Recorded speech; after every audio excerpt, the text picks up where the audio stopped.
तो देखो next question हमारे पास क्या है, नेक्स्ट क्वेश्चन है, फिफ्थ क्वेश्चन है, क्या है, the angle of depression of a car parked on a road from the top of 150 metre high tower is 30 degree, find the distance of the car from the tower. ठीक है, तो ये उसका application of trigonometry का सवाल है। ठीक है, उसमें से आया है, बहुत ही सिंपल सा है, कर सकते हो, या फिर मैं आपको बता ही देता हूँ जब मैं बता रहा हूँ सब चीज़। तो फिफ्थ क्वेश्चन है, ठीक है, उन्होंने कहा angle of depression of a car parked on a road from a top of 150 metre high tower. तो मैं मान लेता हूँ 150 मीटर लंबा टावर है, और एंगल ऑफ डिप्रेशन, एक यहाँ पर एक कार खड़ी है मेरी, तो एंगल ऑफ डिप्रेशन इस साइड कितना है, एंगल ऑफ डिप्रेशन याद रखना, ये एंगल मत बना देना गलती से, एंगल ऑफ डिप्रेशन ऐसे पता ही है, अब इतना तो सब जान लेंगे इस सेक्शन में। अब ये क्या है, ये और ये लाइन क्या है, पैरेलल है, तो ऑल्टरनेट एंगल्स क्या होते हैं, इक्वल होते हैं, तो ये भी 30 डिग्री हो जाएगा। अब यहाँ पर आप एक बेसिक फॉर्मूला हो तो टेन 30 डिग्री कितना होता है 150 अपॉन, अगर मैं इसको नेमिंग दे दूँ ABC, तो मेरा नीचे क्या होगा बेस, क्योंकि परपेंडिकुलर अपॉन बेस होता है 10 30 डिग्री होता है 1/√3 equal to 153 upon BC, and BC अगर मैं फाइंड कर लूँ 150 डिग्री। बस इतना सा आंसर था इसका, जो कि बहुत ईजी था। तो देखो नेक्स्ट क्वेश्चन, आप देखो नेक्स्ट क्वेश्चन में भी सिंपल दे रखा है। नेक्स्ट क्वेश्चन दे रखा है, if a ladder 10 metre long 10 metre लंबी है, reaches a window 8 metre above the ground then find the distance of the foot of the ladder from the base of the wall. ठीक है, clear है भाई, चलो कर लेते हैं। एक हमने ले ली, सिक्स क्वेश्चन डाल लेते हैं। एक हमने ले ली दीवार, ठीक है, उस दीवार पे एक विंडो बनी हुई है, उस विंडो से हमने एक लैडर ली है, जो कि एक लैडर है जो कि 10 मीटर लॉन्ग है। वो कह रहा है कि आपकी जो विंडो है वो 8 मीटर अबव है, अबव द ग्राउंड, तो ग्राउंड सॉरी ये है यार, ग्राउंड से कितनी दूर है विंडो 8 मीटर, तो ऊपर की साइड 8 मीटर अबव, 8 मीटर ऊपर है ग्राउंड से। तो वो कह रहा है कि इन दोनों के बीच का डिस्टेंस लैडर और इस foot of the base of the ball के बीच में, अरे यार पाइथागोरस थ्योरम लगानी है आपको, सिंपल PGT लगा दो बस। आपको पता ही है फॉर्मूला क्या होता है, H² equal to P² plus B²।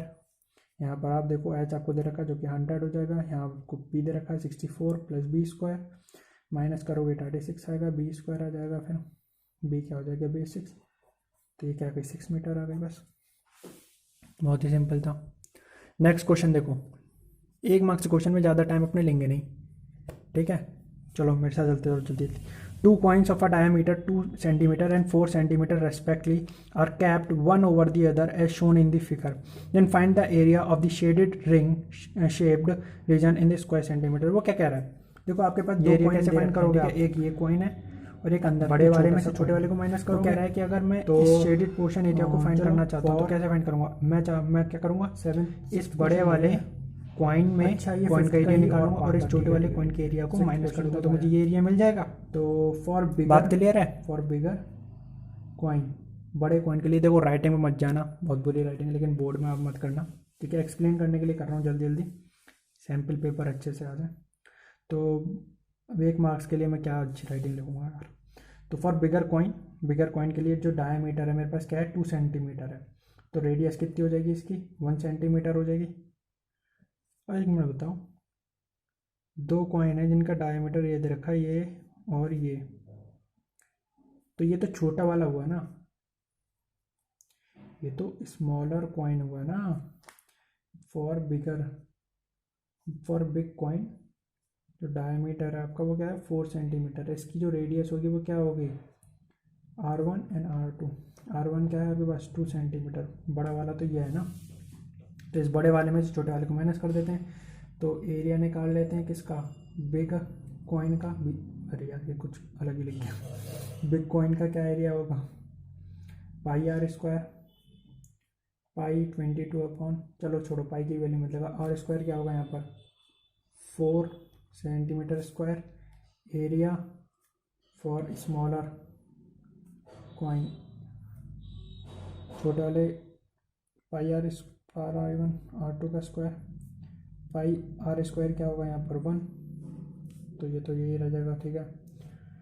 तो अब मैं शेडेड रीजन देखो, चलो ये भी सही रहा, मैंने देख लिया, शेडेड रीजन का क्या, शेडेड रीजन कितना है आपके पास, 4 pi minus pi, it is 3 pi centimetre square. तो आप इसको 3 × 22/7 कर सकते हो, 66/7 सेंटीमीटर स्क्वायर। मीटर स्क्वायर में चेंज करना है तो डिवाइड कर देना किससे, 2 बार 100 से, ठीक है। नेक्स्ट क्वेश्चन देखो, नेक्स्ट क्वेश्चन आपको दिख रहा है, दिख रहा है क्या, हाँ दिख तो रहा है यार। चलो नेक्स्ट क्वेश्चन चलते हैं। नेक्स्ट क्वेश्चन क्या है, 1 ticket is drawn at a random from a bag containing a ticket number 1 to 40. Find the probability that the selected ticket has a number which is a multiple of 5. आप simple है, आपको एक bag दे रखा है, एक bag में कितने tickets हैं, 1 से 40 तक टिकट्स हैं, ठीक है। आपको एक टिकट उठाना है जिसकी आपको चेक करनी है कि उसमें जो भी आप टिकट उठाओ उसकी 5 की मल्टीपल में होना चाहिए, ठीक है।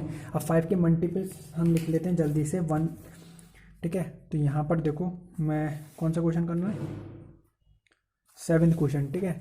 तो 7th क्वेश्चन कर रहे हैं हम यहाँ पर। तो 7th क्वेश्चन में 1 से 40 तक आपके कितने दे रखे हैं, टिकट्स दे रखे हैं। अगर मैं 5 की मल्टीपल की बात करूँ तो 5 होता है 10, 15, 20, 25, 30, 35 एंड 40, क्योंकि 1 से 40 तक है ना, तो दोनों इंक्लूडेड तो होंगे। तो ये चीज़ याद रखना। और कोई मल्टीपल तो नहीं रह गया, नहीं, ठीक है। तो टोटल हमारे पास फेवरेबल आउटकम कितने हैं, फेवरेबल आउटकम ऐसे लिख सकते हैं हम। तो 1, 2, 3, 4, 5, 6, 7, 8, तो फेवरेबल आउटकम ये है।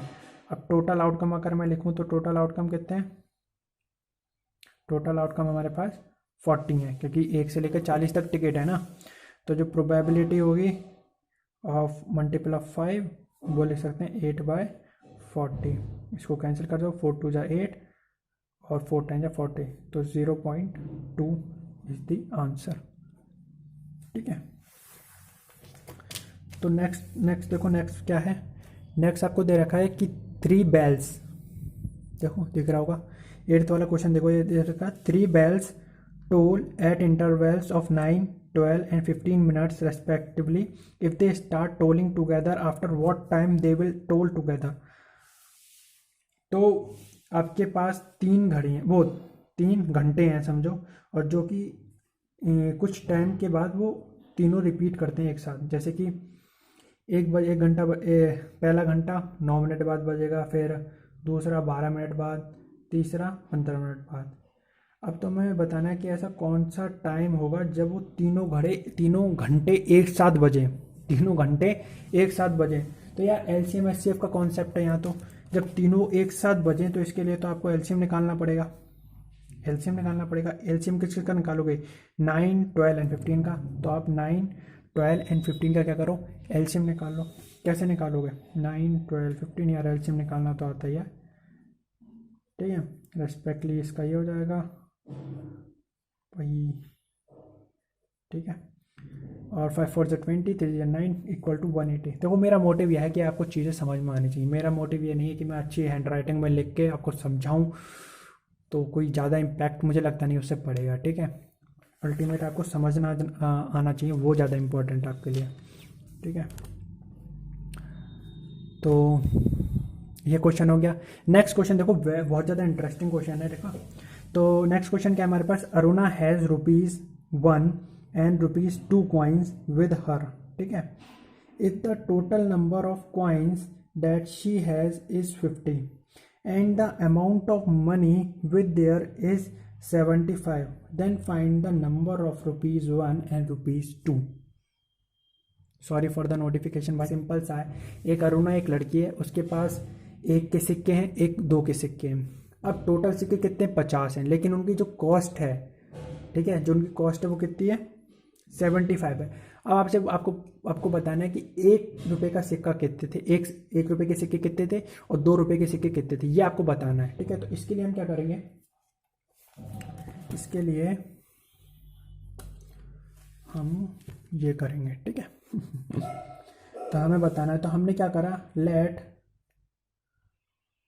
1